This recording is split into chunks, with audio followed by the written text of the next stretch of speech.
Back up in our book reading by Jeremiah J. Crowley, Romanism, A Menace to the Nation. We are in part 2. This is the preface to 5th edition of part 2. As a Catholic priest and American citizen, I beg you, reader, to do me the favor and to read this preface carefully. I am engaged in a crusade not against the church, but against Catholic clerical corruption and un-Americanism. In this crusade, I face the most powerful aggregation of wealth and influence on earth. Persecution is the only reply my opponents make to my book. They are putting forth their utmost efforts to crush me. Book dealers and canvassers are intimidated. The secular press is muzzled. The Catholic people are threatened with eternal damnation if they read it. Within the past few months, the manager of the Sherman House, a prominent Chicago hotel at which I had resided for 4 years, was visited by a prominent Catholic politicians and office holders in this city, and was so intimidated by these emissaries of the Roman Catholic hierarchy that notice has given me to leave the hotel, and the boast is made of my clerical enemies that they will drive me out of the city and finally force me to leave the country. Under this pressure, I have been compelled to provide myself a private home, but will not leave the city. My crusade is no ephemeral, I can't say that word, ephemeral effort. Its scope is bounded by no narrow limits. It is here to stay as long as God permits me to live. Its objectives are the wide ramifications of an ecclesiastical corruption which is destroying the sheep for whom Christ died and undermining the foundations of free government. Catholic ecclesiastical corruption ramparts itself in the ignorance of the people and fattens on their credulity. It gathers strength from the apathy of its opposers. There is but one weapon that will destroy its power, and that weapon is the truth. There is but one way in which this weapon can be wielded successfully, and that way is publicly. Catholic ecclesiastical corruption cannot withstand the universal, uncompromising, unceasing publicity of the truth. I feel that in this crusade I shall have the sincere wishes for success of every enlightened citizen, be he found in the United States or in any foreign country. It is a movement large enough to appall the stoutest heart, but my trust is in God. He lives, he reigns, strong in my faith in him. I gladly consecrate to this Herculean task my time, my means, my honor, and my life.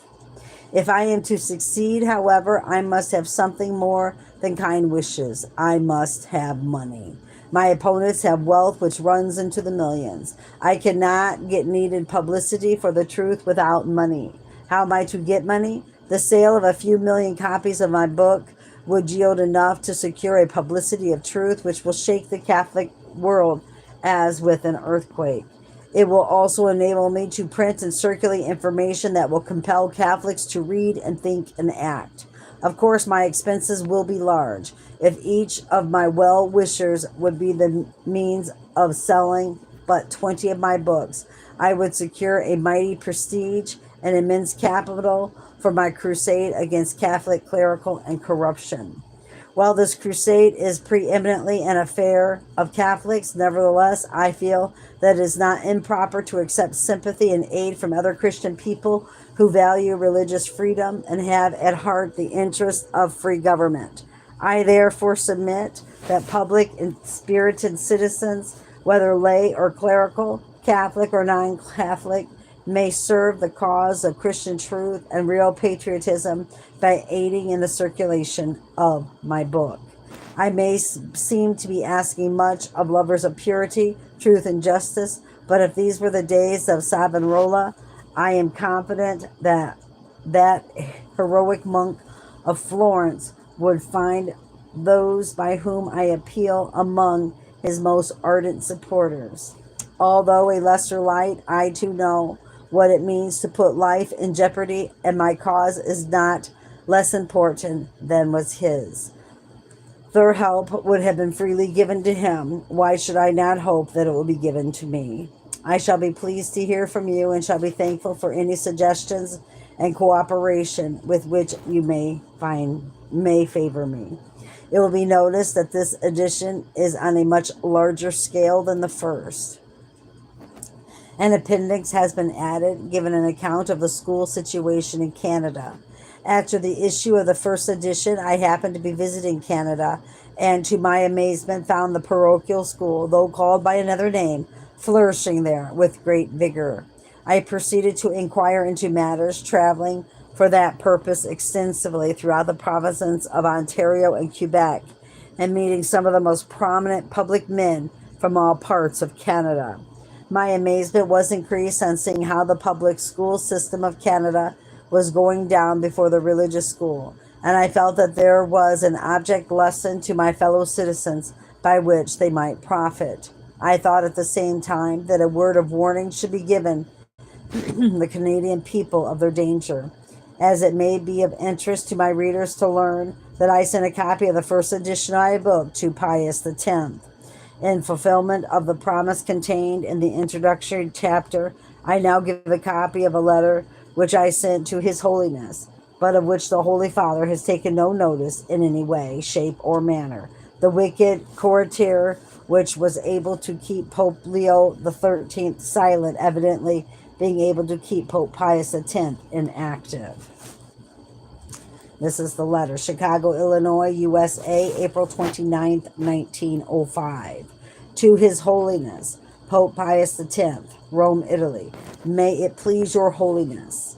I humbly beg to inform your Holiness that on December 27th, 1904, I published a book entitled The Parochial School, A Curse to the Church, a Menace to the Nation.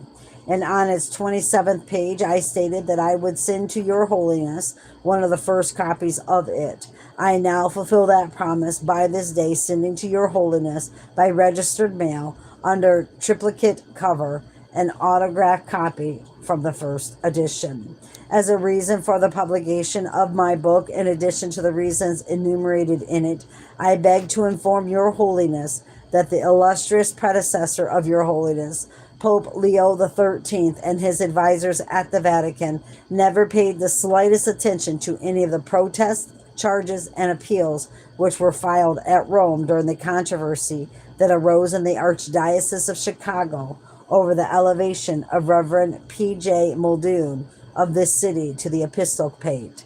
More than a score of prominent pastors and priests opposed his elevation on the most serious grounds.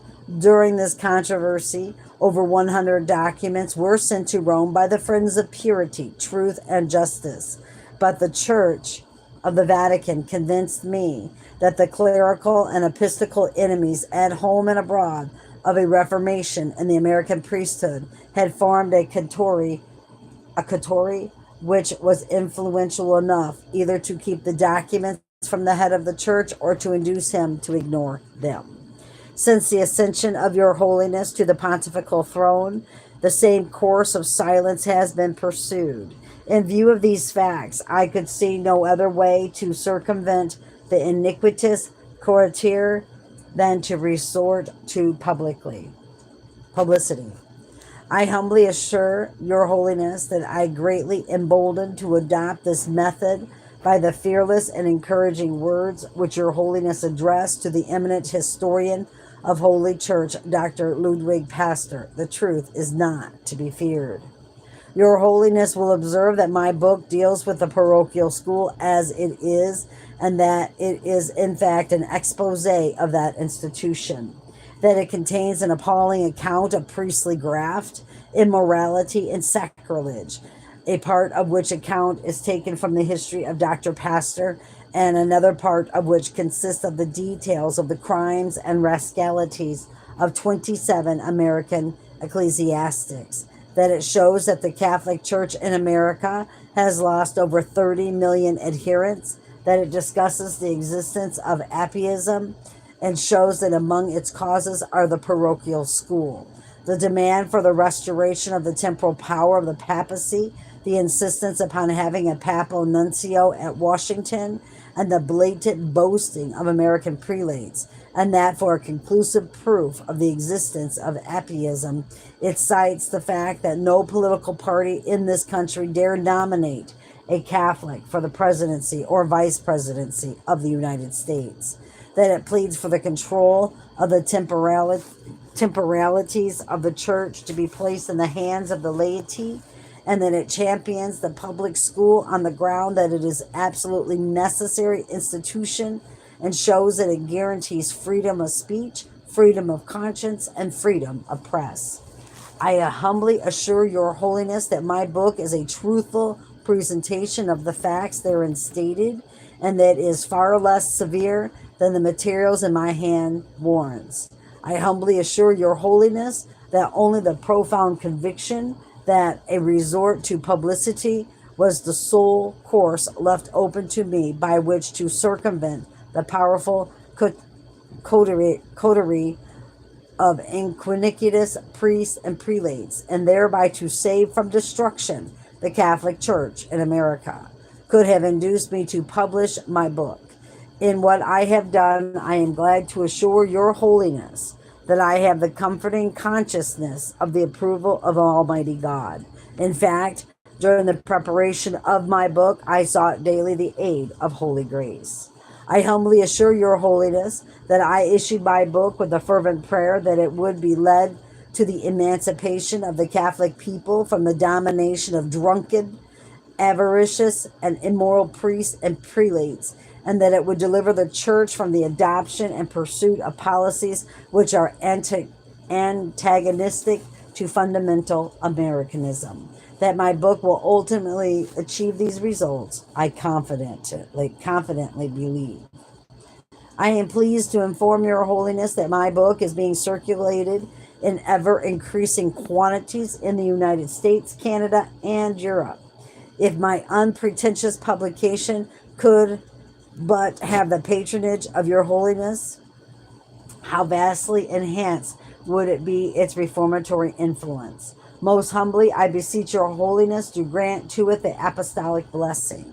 I beg to inform your holiness that I am hoping to be able to publish ere long translations of my book in the various countries of Europe.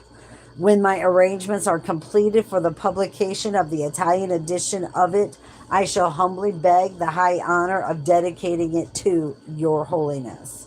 I humbly call the attention of your holiness to the fact that the readers of my book are adversely criticizing the ecclesiastical authorities for ignoring the grave charges contained in it.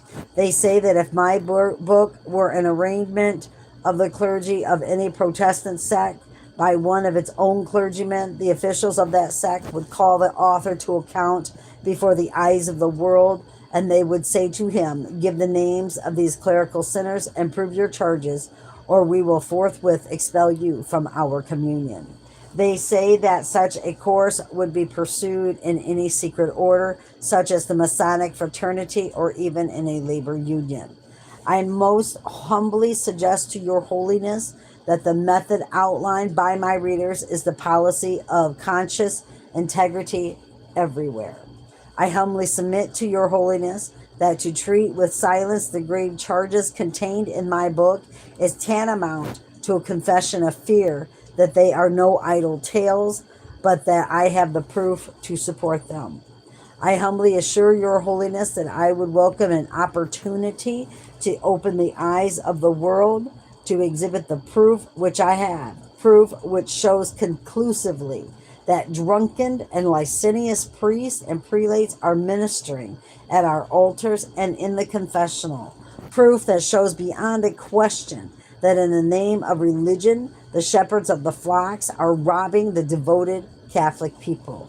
It is with great sadness that I inform your holiness that since the publication of my book, additional proof of priestly and episcopal depravity has been daily accumulating in my hands. It includes names, offenses, places, and dates. It is minute in its detail and appalling in its nastiness. Clerical and episcopal hypocrisy, licentiousness, drunkenness, and avarice are the manifestations of an ulcer which is consuming the vitals of the Catholic Church in America. This ulcer should be removed by heroic measures. May the great head of the Church aid his vicar to apply the necessary remedies, that the reign of your holiness may be numbered among the most illustrious pontificates in the annals of the Church, is the prayer of your humble servant in Christ, Jeremiah J. Crowley, a priest of the Archdiocese of Chicago. I deem it important at this point to direct the attention of the public to the fact that I am a priest in good standing of the Archdiocese of Chicago, as will be seen by the referring the document set forth on page 256 of this book. Priests and prelates accused me covertly of making false accusations. I now state that if my opponents can disprove the charges in my book, I will hand over to them all the plates of my book. I will agree to stop its publications forever, since these accusations were published nearly 2 years have elapsed, and the church officials have not arraigned me, nor taken any step looking to disprove of my accusations. Jeremiah J. Crowley, Chicago, November 1906.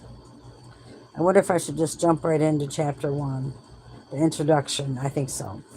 The parochial school. A curse to the church, a menace to the nation. Chapter 1, introductory.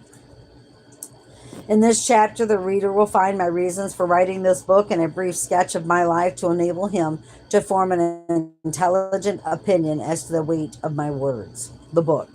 Catholic priests and prelates are determined to destroy the American public school.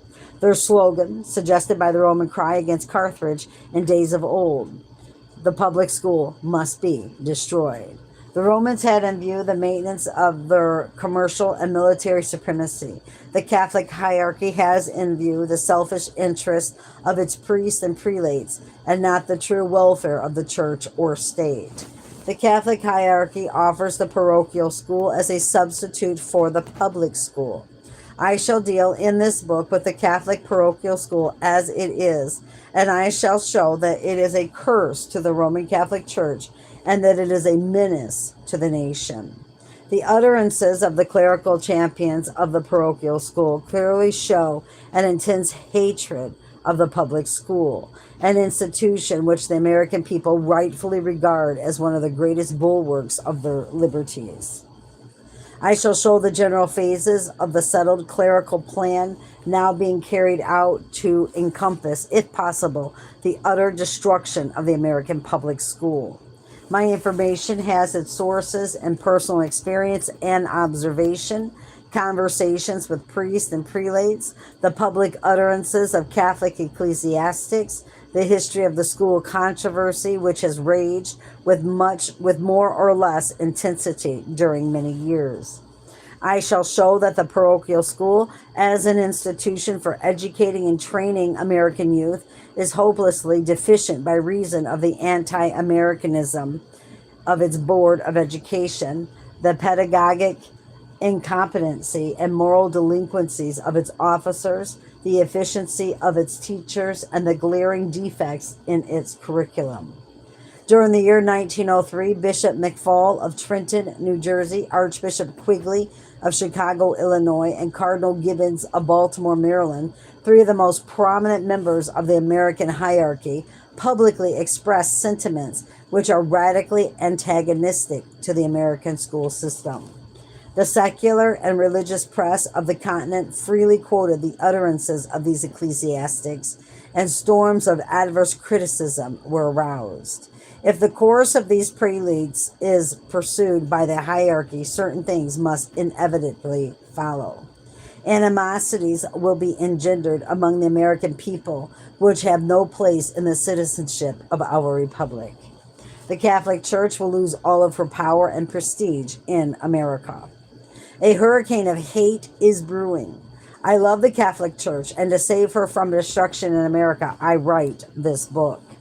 I shall use very plain language. I am compelled to do so because I am writing for all classes and not solely for learned men. I shall not conceal the truth. In this I but conform to Catholic requirements, as will be seen by the quotations which follow. Pope Pius X, the reigning pontiff, said to Dr. Pastor, the celebrated historian of the Catholic Church, "The truth is not to be feared." The New World, November 7th, 1903, page 13. Pope Pius II said in a certain bull, "He who remarks anything calculated to give scandal, even in the supreme head of the church, is to speak out freely." Dr. Pastor's History of the Popes, Volume 3, page 272. Cardinal Gibbon said that the Catholic Church has no secrets to keep back. There is no Freemasonry in the Catholic Church. She has no secrets to keep back. She has not one set of doctrines for bishops and priests and another for the laity. She has not one creed for the initiated and another for the outsiders. Everything in the Catholic Church is open and above board. She has the same doctrines for all, for the Pope and the peasant. The Faith of Our Fathers, page 14. Cardinal Manning declared that truth in history should be supreme.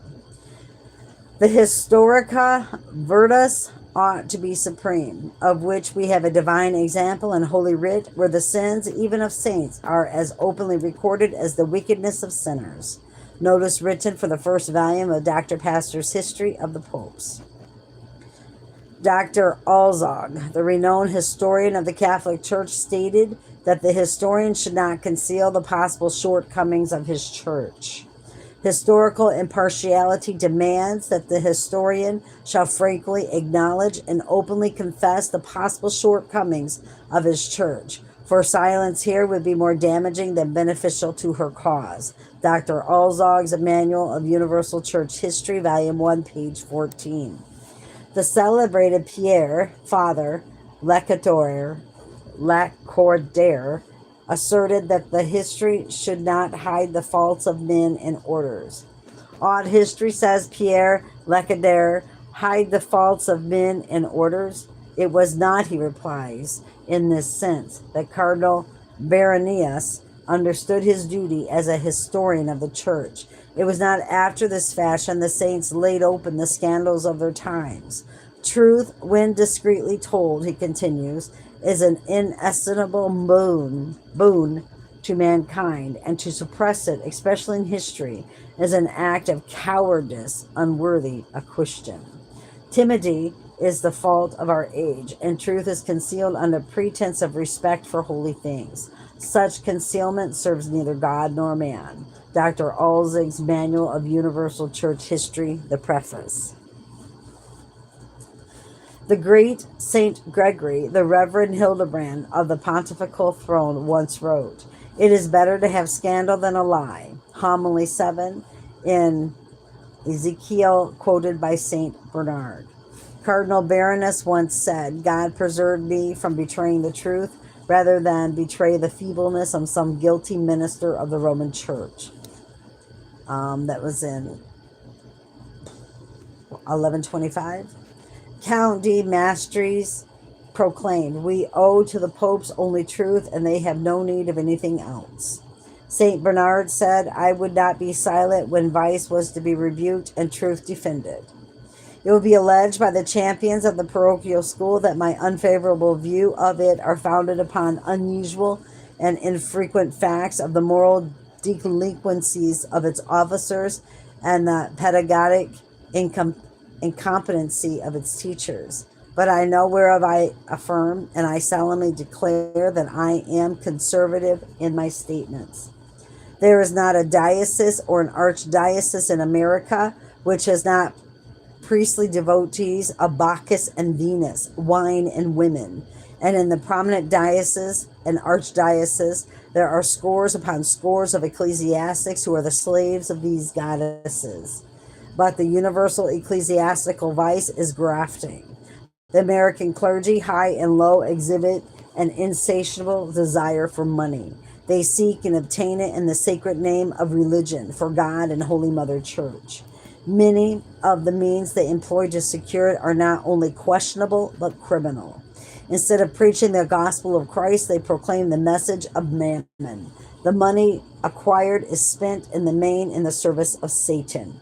It is impossible for those who are not prelates, priests, monks, or nuns to know how much sin there is in ecclesiastical circles. It is not difficult for me to understand how hard it must be for non-Catholics to believe that individuals dedicated to the service of God by most solemn vows can live in daily violation of their sacred covenants, and I know how extremely loath Catholics are to give credence to any report of clerical misconduct, no matter how well founded, as they have been trained from infancy to regard a priest as a holy man, another Christ. Policemen, railway and streetcar conductors, steamship officers, hotel proprietors, waiters, porters, and cabmen know that I do not exaggerate in my descriptions of clerical sin. Hardly a day goes by in our great cities that policemen do not pick up drunken priests and also take them out of houses of shame. Railway conductors from all parts of America tell me that Catholic priests are among their toughest passengers. Steamship officers relate tales which make the heart sick.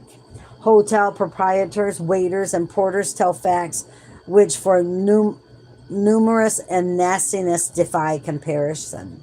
If policemen would suddenly become authors and tell what they know of sinning priests, the world would hardly be able to contain the books. Cabmen, the knights of the whip, have at their most profitable customers clerical rounders, the knights of the cloth, whose chivalry vents itself in attentions to ladies who live in houses of shame. Catholic prelates understand full well the personal knowledge which these various individuals and others possess of priestly debauchery. I know that the conditions are appalling in the Archdiocese of Chicago. I have been assured by an American archbishop whose former ecclesiastical positions ought to enable him to speak with the authority of personal observation and experience, that the conditions in Buffalo, New York City, and other places are many times worse than they are in Chicago. If he were to speak today, I believe he would say, in view of the additional light he has received on the Chicago situation, that New York City and Chicago are equals in ecclesiastical rascality. I am well aware that this book will arouse the intense wrath of Catholic ecclesiastics who hate the American public schools. Be it so.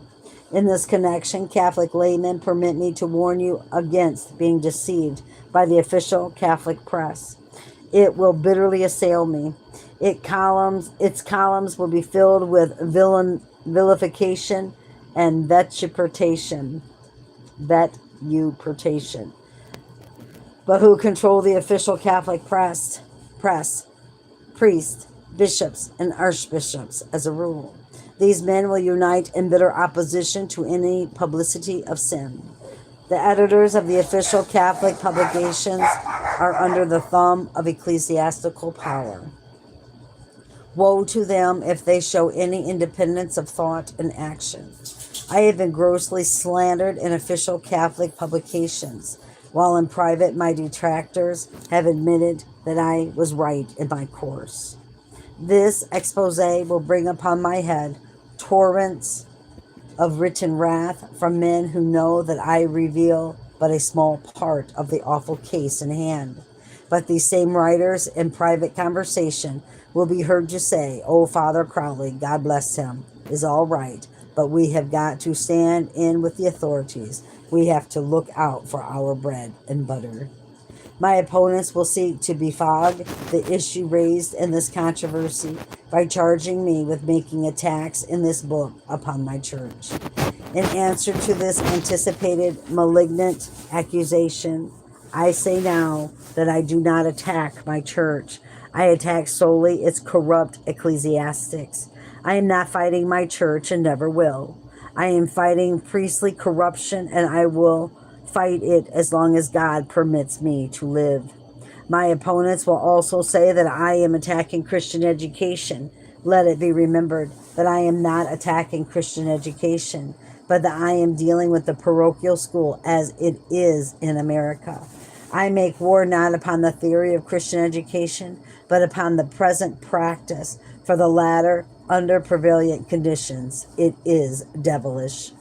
The cry will be raised that by this publication I am giving scandal My opponents will seek to blind the Catholic public by this false cry. Let the Catholic people remember that it is the only answer left to the debauched priest whose wickedness I expose. The scandalers of our holy church are not the men who protest against clerical impurity, falsehood, and injustice, but they are the ecclesiastics whose lives are rotten and the church dignitaries who try to cloak the rottenness. Some of the grossest of the clerical sinners referred to in this book have publicly arraigned by name, have been publicly arraigned by name. When this book becomes public property, I look to see them adopt a much abused attitude. They have already expatiated upon the hardship of their position in not being able to say a word in self-defense until the charges are proved. If they are anxious to have the charges proved, why did they not ask Rome to thoroughly investigate them? But there was no difficulty in the way of their appealing to the civil courts, and they did not. They knew there were laws in this country to protect the slandered. Were there not penitentiaries for criminal libelers? Yes, there were. But those penitentiaries were also for clerical thieves, adulterers, rapists, seductionists, and sodomists. One of the first copies of this book will be sent to the Pope. I hope that the pontiff, as soon as he is acquainted with the real conditions of the public school controversy in America, will decree a policy for the American priests and prelates, which shall be in entire harmony with American history and ideals. The author. Yielding to the insistence of my friends and advisors, I insert this biographical sketch, not for self-laudation, but to enable my readers to see what manner of man I am, so that they may form an intelligent opinion as to the weight of my words, and also that a stop may be put to the gross imposition which is being practiced all over the country by wicked priests who assume my name when they are arrested by the police and when they ask for financial help. To aid in carrying out these objects, this book contains my photograph, and I state now that my height is 6 feet and 3 inches and my weight is 250 pounds. I was born November 20th, 1861 in County Cork, Ireland, the island of saints and scholars. My parents were of Celto-Norman stock and belonged to the plain people. My father was a farmer of means. He died July 7th, 1904. My mother's maiden name was Nora Burke. She died a few minutes after my birth, while I was being baptized, she having received the last rites of the church. My father thought I could not live, and immediately before the priest announced the words of baptism, he made an offering of me to the priesthood in the hope that God would graciously spare my life. When I was about 5 years of age, I was sent to the National Primary School. When I was 7 years of age, I became an altar boy, and so continued until I was 14 years old, when I was sent from my native parish to Bantry for better educational advantages. I stayed a year in Bantry, and I was then sent to the model school at Dunham Way, where I remained 9 months. I was then sent for 3 months to classical school at Skibbereen. When I was 16 years of age, I was sent to St. Finbarr's College, Cork, where I remained 4 years. I passed the required examination and was sent to St. Patrick's College Seminary, Carlow, County Carlow, this being the oldest Catholic college seminary extant in Ireland, where I remained 4 years and a half and completed the prescribed classical, philosophical, and theological courses. I was ordained a priest of the Catholic Church on the 15th day of June, 1886, for my native diocese of Cork. My father paid full tuition rates for my education from the time I entered the primary school until my ordination. My earliest thoughts were associated with the expectation that I would someday be a priest in the Holy Catholic Church and could stand at her sacred altars to offer up the holy sacrifice of the Mass for the repose of the soul of my dear mother, whom I had never seen.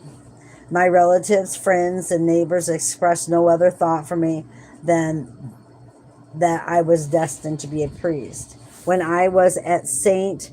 Finbarr's College, being 19 years of age at the time.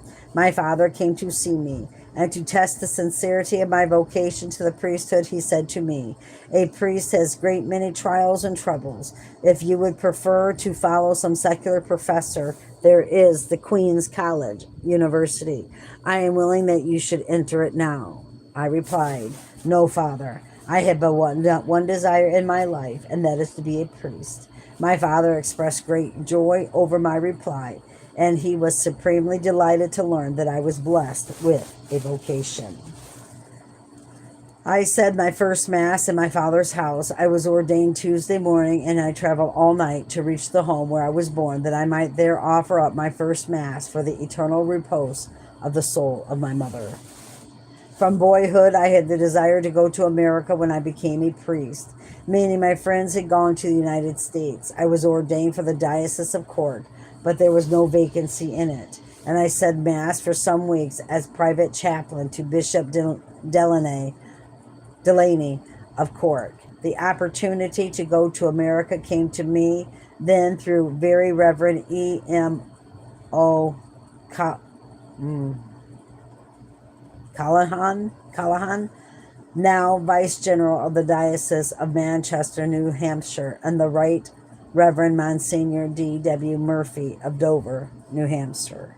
The coadjutor Bishop of Cork gave me his permission to go to America on a temporary mission, and he wrote me the following letter. Cork, November 7th, 1886. Dear Father Crowley, I am glad you have taken the mission offered you through the kindness of Father O'Callahan. You may expect a hearty welcome from me on your return. Yours faithfully, T.A.O. Callahan, Coadjutor Bishop. My kindest regard to Father O'Callahan. Well, that's so funny. They're both named O'Callahan. How weird. I also bore the following letters. St. Patrick's College, Carlow, Ireland, June 21st, 1886. I feel happy in testifying to the excellent character borne by Reverend Jeremiah J. Crowley during such time as I have had the pleasure of knowing him in this college. In matters of discipline, he was regular and attentive. In the discharge of his duties, diligent, and in every branch manifested quite an anxiety to give satisfaction. His conduct while here affords every reason to believe that his future will be characterized by the same good qualities. Reverend John Delaney, Dean. St. Patrick's College, Carlow, Ireland, July 2nd, 1886. Previous to his ordination to the priesthood, last Pentecost, the Reverend Jeremiah J. Crowley spent 4.5 years in this college. He read rhetoric, moral philosophy, and 3 years theology with credit to himself. His moral conduct was always edifying, and I have every reason to hope that he will be a most zealous and useful and pious priest. Very Reverend Edward W. Burke, D.D., President. When I reached America, I was appointed Assistant Rector of St. Anne's Church, Manchester, New Hampshire, which was the missal parish of the late Bishop Dennis M. Bradley. I stayed there 16 months. When my time for returning to Ireland came, in obedience to my promise to the Bishop of Cork. As to the manner in which I had discharged my priestly duties in Manchester, I quote the following letters. Dear Father Crowley, in ascending to your request to be permitted to return to your own diocese, I cannot refrain from assuring you of my gratitude for your labors in my diocese during the 16 months that you have labored therein. You have always and under all circumstances carried yourself in a manner becoming a good priest. Yours respectfully, Dennis M. Bradley, Bishop of Manchester, New Hampshire, April 3rd, 1888. Right Reverend Dr. O'Callahan, Bishop of Cork, Right Reverend and Dear Sir, the bearer, Reverend Jeremiah J. Crowley, a priest of your lordship diocese, has exercised the sacred ministry in my diocese during the past 16 months. He returns to his home at his own earnest solicitation. I beg leave to add that he has given me entire satisfaction during the time that he has been subject to my jurisdiction. Yours very respectfully, Dennis M. Bradley. I make the following quotations from the non-Catholic and Catholic press of Manchester to show how I was regarded by all classes. Neither directly nor indirectly had I anything to do with the writing of the articles. The Manchester Daily Union, March 28, 1888, a sad occasion. The Reverend Father Crowley to leave Manchester for Ireland. Reverend Father Jeremiah J. Crowley, the able assistant pastor at St. Anne's Church for some time, is to leave Manchester for Ireland on Wednesday next, and in all probability will sever his permanent relationship with this city for all time. On Friday evening last, he delivered a farewell sermon, taking for his text the following words: "Seek first the kingdom of God and his justice." There was a very large congregation in attendance, and after an eloquent discourse upon the above text, the Reverend Father took occasion to thank the people for their kindness, goodness, and respect toward him, and during the 16 months he had spent among them. The entire congregation sobbed aloud and heard with sadness the farewell words of him they had learned to love and esteem. The Manchester Daily Union, April 2nd, 1888. Warm-hearted Father Crowley, he receives many evidences of esteem, overwhelmed with kindness, expressions of regret. Since the announcement was made that Reverend J. Crowley, assistant pastor of St. Anne's Church, intended to dissolve his official relations in this country and return to Ireland to accept the position in the Diocese of Cork, he has been overwhelmed with callers who have waited upon him to express their regrets because of his intended departure and to wish him the choicest of blessings in all time to come. Among Protestants also he highly esteemed, and among people of all manner of beliefs and callings there is but one sentiment, and that of regret because of his going away. Unnumbered unkindness have been heaped upon him within the last few days. Father Crowley leaves Manchester on Wednesday afternoon next. Excuse me.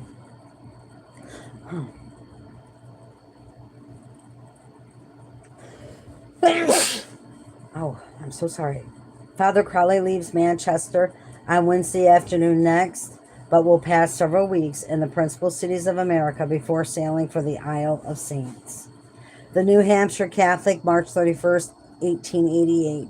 It is safe to say that no priest captured the affections of the Catholics of this city so completely in so short a time as Father Crowley has done. There is nothing small about him. In the zeal with which he discharged his priestly duties, he could not be surpassed. He is a model specimen of the Sagath Aaron, dear priest, and quickly and thoroughly the people perceived the fact. Utterly devoted to his sacred calling, he is also a staunch nationalist, and his heart and soul is in sympathy with the cause of home rule for his beloved native land. The New Hampshire Catholic, April 7th, 1888. About 3 o'clock Wednesday afternoon, the depot began filling up with people, most of whom were not in traveling garb, and very many had evidently come from the mills to attend the train. It was quite apparent that all eyes were turned on one person, a stalwart young clergyman who towered head and shoulders over the throng. There was no mistaking the earnest and kindly features of Father Crowley, who had his hands full to bid goodbye to the sorrowful friends who came to see him off. There were few dry eyes in the throng. In the brief period of 16 months he had been in this city, Father Crowley has captured and bears back with him to the Diocese of Cork, to which he belongs, the esteem and affection of our people from the head of the diocese down. I arrived in Ireland about the middle of June, 1888. September 20th, I was appointed assistant pastor at West Shule, Goleen, County Cork, Ireland. I served in this place until March 1892. This parish was about 20 miles long and 7 wide, and it was inhabited principally by tenant farmers. During this time, I was imprisoned 7 months in Her Majesty's prison in Cork for the heinous offense of having so cured Mr. Samuel Thompson Bailey, a Protestant gentleman, 7 years of age, and stone blind, who had been deprived of a mere legal technicality of his state by the clergy of his own church, and turned out upon the roadside without money, food, or shelter. As my enemies charge that I was once in jail because of some grave violation of the law, in the palpable hope of discrediting me with the public, I am constrained to give the detail of this incident, for on it they found their base slander. They have circulated the tale at home and abroad that I was such a devil that the British government was compelled to lock me up to protect the public. In 1847, which was the famine year in Ireland, Mr. Bailey, a Protestant, was in the possession of a comfortable estate which afforded him a substantial stone residence and an adequate income. Most of his tenants died of starvation during the famine, and he was deprived of his income. Mr. Bailey's Protestant rector was a Reverend Mr. Fisher, whose assistant was a Reverend Mr. Hopley. The people were starving and dying all around, and Reverend Fisher wrote to Protestant societies and individuals in England, telling them that if he had money to buy food for the people, he could convert all the Catholics. Money poured in upon him. He called upon Mr. Bailey, who was his chief parishioner, sympathized with him and offered him financial aid, which Mr. Bailey was very glad to get. Reverend Fisher then went home for the money.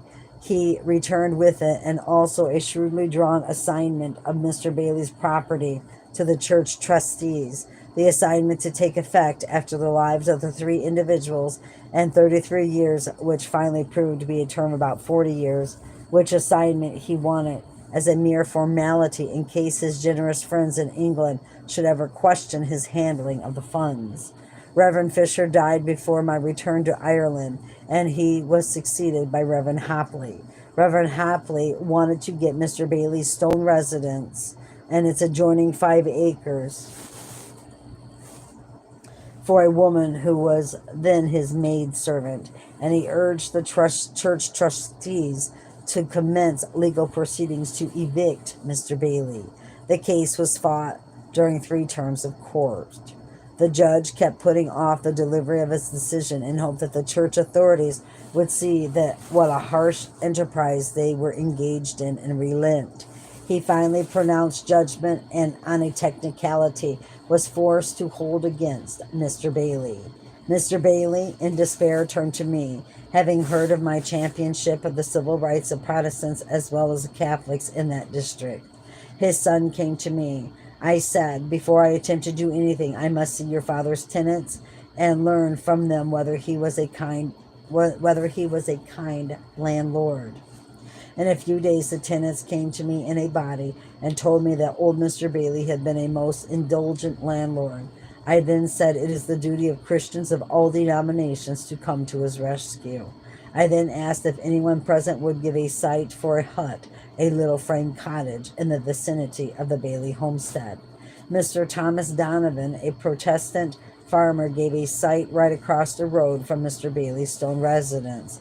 There was a vacant hut 10 miles away, and I called for volunteers to transport that building forthwith and put it on the new site. Within 24 hours, the hut was transferred to the new location, and above it I had placed 2 flags, one green and the other orange. Before the erection of the hut, a fair rental was tendered on behalf of Mr. Bailey for the stone house and 5 acres, but it was refused. A few days later, a force of bailiffs and police evicted the blind old man and his family and threw them on the roadside. Word was sent to me, and I hastened to the seat of difficulty. There I found the blind and helpless old man sitting on the roadside. I took him by the hand and led him into the hut, his aged wife and son following. Reverend Mr. Hopley was insanely maddened by the presence of the hut and its occupants in such close proximity to the old homestead and to his own home, which was about a quarter of a mile distant. The Tory government trumped up against me a charge of intimidation. I was arrested, and under a revived statute passed in the reign of George III, I was tried, not before the ordinary and usual tribunal, but before 2 removable magistrates, paid government officials. My conviction was a foregone conclusion from the beginning. My prosecution was the subject of many editorials. I give a few excerpts. Eagle and County Cork Advisor, Ireland, June 28, 1890. the prosecution of Father Crowley. When the history of Ireland comes to be written up to date, no more extraordinary event will present itself to the writer than that which has occurred in West Cork during the past few days. If the historian does not work faithfully, both the Land League and the National League will occupy prominent places in historical records. To the agrarian question of the present day, much time and thought will be devoted, but in no event from the Clanrasardy evictions, from the founding of New Tipperary down to the most trivial affairs, will be found such an episode as that which presented itself at Goleen on last Sunday. No less than 8 Protestant families changed their religion and joined the Roman Catholic Church to show and prove their indignation at the conduct of their own pastor, the Reverend Mr. Hopley. Out of Bailey's eviction and the threat to remove Donovan for an act of kindness have arisen the proceedings which terminated on Wednesday in the conviction of Father Crowley under the Crimes Act. The Cork Daily Herald of June 26, 1890. Yesterday, Mr. Cecil Roke, one of the 2 presiding magistrates, consummated the outrage which he was sent to West Cork to perpetrate. At the conclusion of a farcical trial, during the course of which it might quite easy to see that the bench meant to convict, a most outrageous sentence was passed on Father Crowley of Goleen. 7 months' imprisonment is what is awarded against Father Crowley for taking the side of a poor Protestant of Timpil na Bokak against their evictors and persecutors. Father Crowley denounced these people. He made public charges against a person and against a policeman, which these persons could have got investigated by means of a civil action. They did not do so. The fact that the paid castle government magistrates have come down and, in violation of the spirit of the law and of all constitutional usages, have sent Father Crowley to gaol for 7 months does little to better their position. We have no doubt that this trial of Father Crowley will receive immediate attention in Parliament.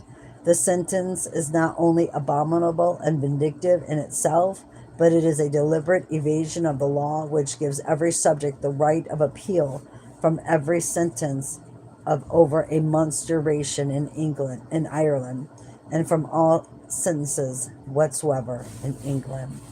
His imprisonment is, in every respect, a misfortune for his locality.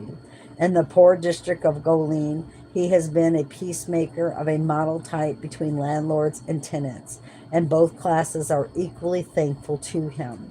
The fact that he interfered in favor of a Protestant as well as a Catholic proves the spirit of broad-mindedness in which he approached his work. It was not because the parson sided with the evictors or one of his own flock that his mouth was to remain closed, and it did not remain closed. For what arose out of his thus championing the oppressed, he goes to goal. We simply say that under the circumstances, a prosecution on an absurd charge was a gross misuse of public authority and a scandal of the administration of justice. The Cork Examiner on June 26, 1890. The remarkable prosecution at Bantry came to an end yesterday when the sentence demanded by Mr. Ronan, Q.C., Crown Prosecutor, was imposed on the defendant, the Reverend Jeremiah J. Crowley, the popular young curate of the parish of Goleen. Seeing the nature of the charge and the constitution of the court, the result can have surprised no one.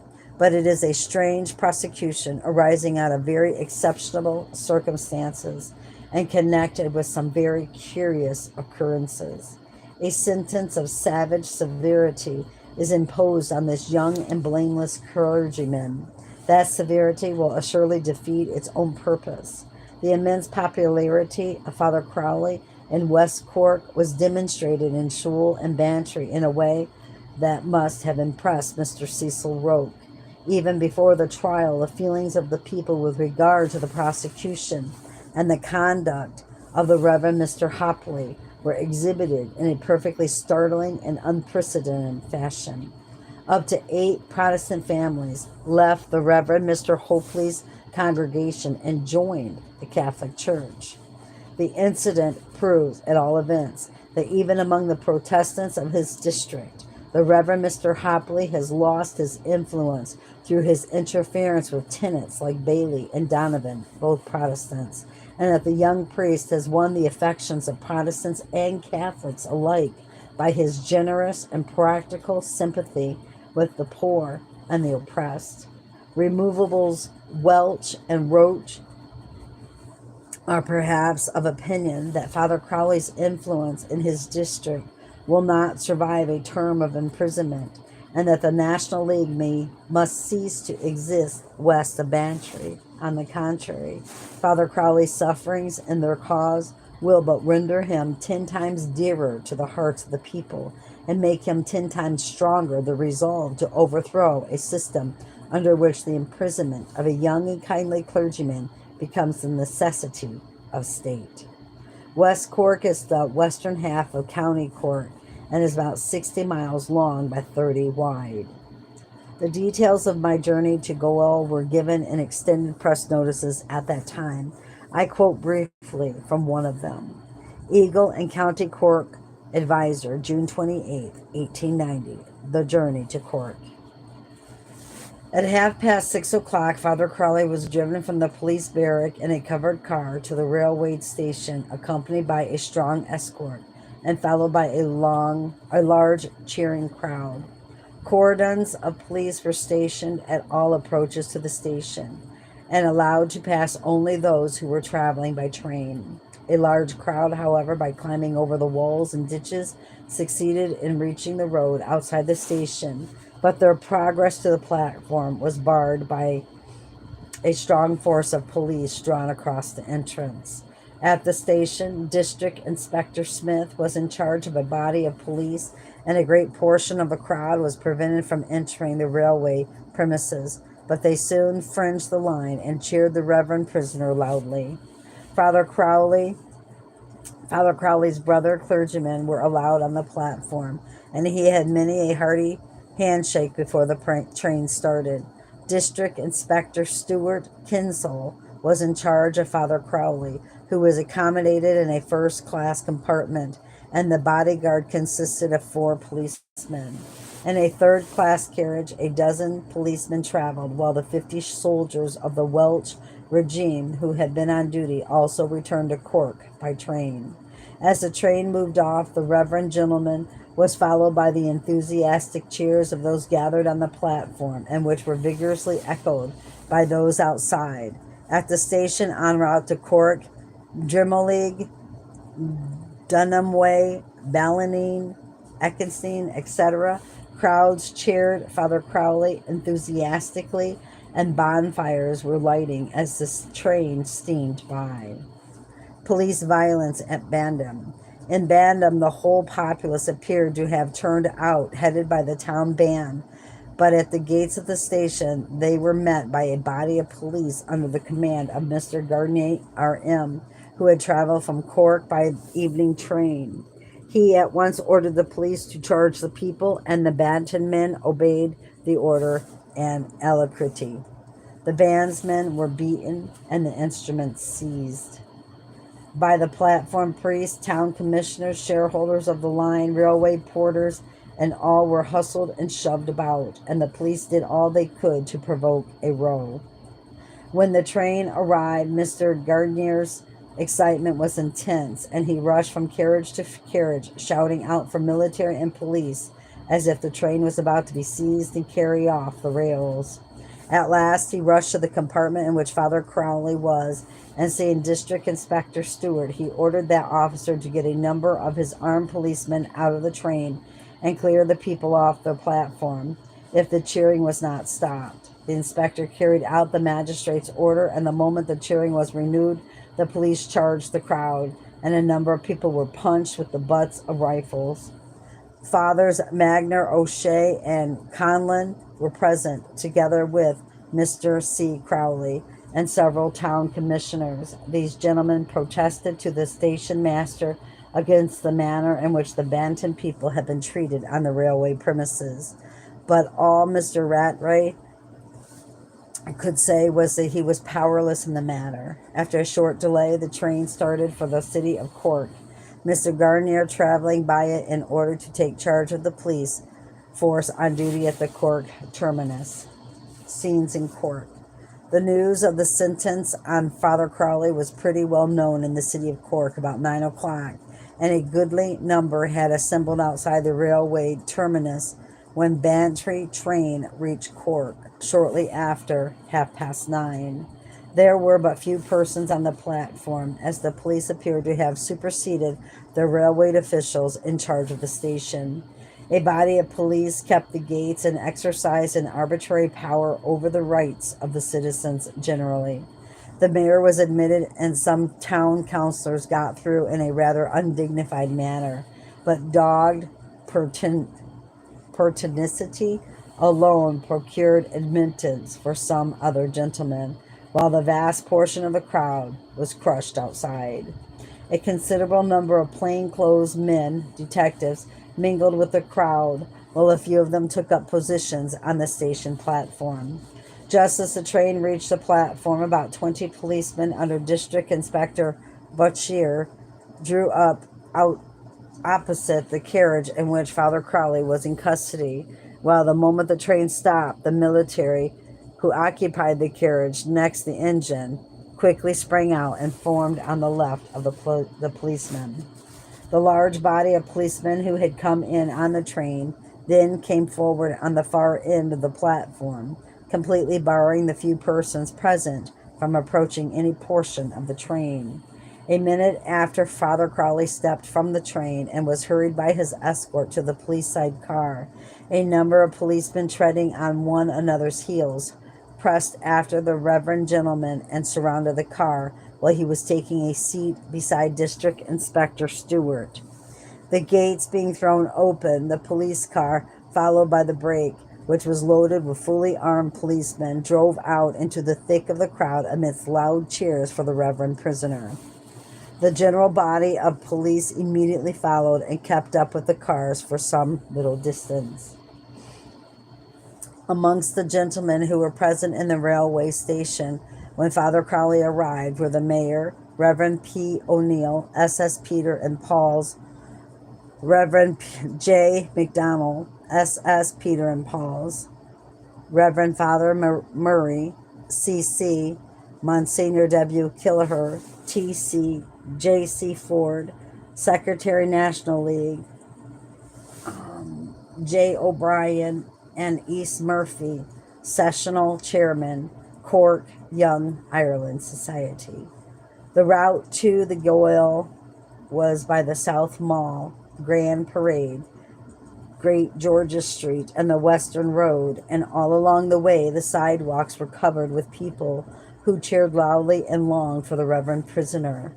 The usual police cordon was drawn up at the Gaol Cross, but it was rather surprising to find a crowd of people at the very gold door as the prisoner drove up. The mayor accompanied Father Crowley into the prison and saw him lodged in the reception ward. I had for my jail diet the first 3 days bread and water. Thereafter I had the usual prison fare. For the first month my bed was a plank. Within a few days after my incarceration, letters, telegrams, and cablegrams poured in upon Reverend Mr. Hopley's bishop asking him if he had been a party to this injustice. The bishop sent at once 3 clergymen to tender to Mr. Bailey's his old residence in the 5 acres with the privilege of occupancy rent-free during the rest of his life. Mr. Bailey replied, "No, gentlemen, Father Crowley is in prison suffering for me. You must get Father Crowley out of prison before I could think of going back to my old home."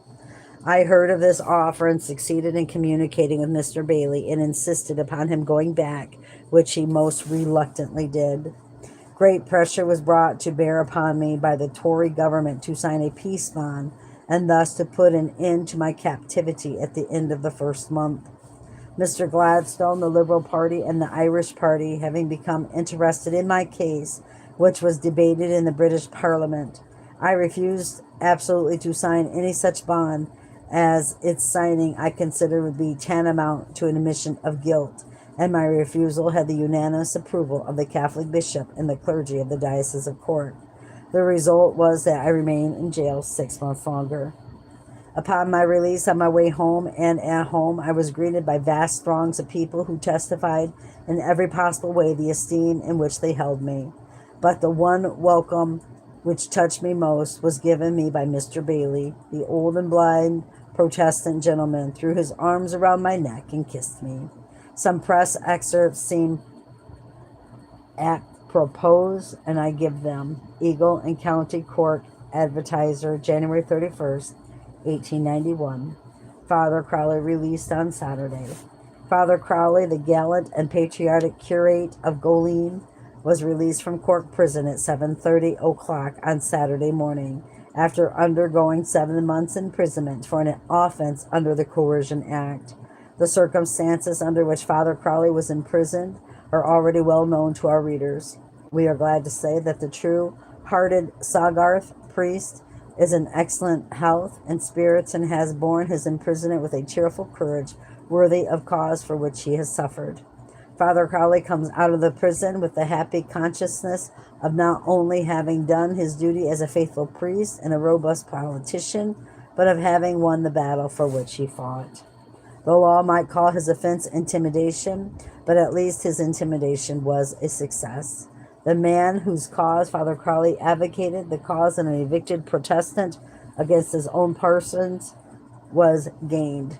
When Father Crowley was a short time in gaol, he was reinstated, and notwithstanding this, the authorities still detained the reverend gentleman in prison. On Wednesday, Father Crowley proceeded from Cork to Bantry. He left Cork for the purpose of visiting his friends and former parishioners in West Cork, and at the different stations along the route he received hearty ovations. Reverend W. Murphy, P.P. Kilabreton, traveled with him as far as Inchincane. At Waterfall, a large crowd gathered, by whom hearty cheers were raised. At Bannon, there was a very large number of people with the brass band of the town, including the very Reverend Dean Miss Sweeney, PPVG, Reverend Mr. Magner, C.C., Reverend Mr. Russell, C.C., Reverend Mr. Colon, C.C., Reverend Mr. McDonald, C.C.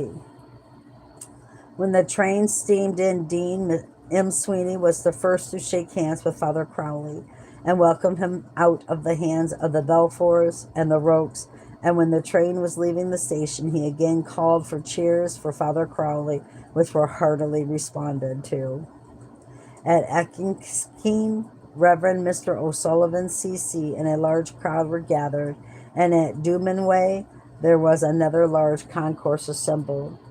At Drimoleague, Reverend J. Murphy, P.P., Dr. Crowley, Monsignor W. Fitzgerald, J. Conley, A. McCarthy, P.L.G., and a number of others were present. At Bantry, Father Crowley was met by Reverend J. O'Leary, C.C., Reverend J. O'Hia, C.C., Reverend J. Kearney, C.C., Mr. J.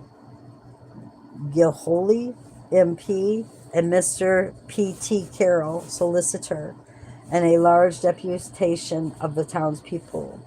As the train steamed in, hearty cheers were raised for the Reverend, ex-criminal, and when he stepped out on the platform, a rush was made to seize his hand and welcome him to liberty once more.